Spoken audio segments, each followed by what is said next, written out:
Several years ago, the caretaker of Plas Mawr came to open up. She was the only key holder. Nobody had been in the house for 48 hours. She came in, she opened this door, and on the floor, on the tiles, were footprints, wet footprints, drying in front of her eyes.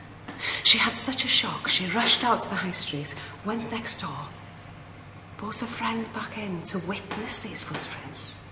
And indeed, the footprints were still there, drying in front of their eyes. The footprints went from the bottom of the staircase, 1 step, 2 steps, 3 steps, and stopped by the wall.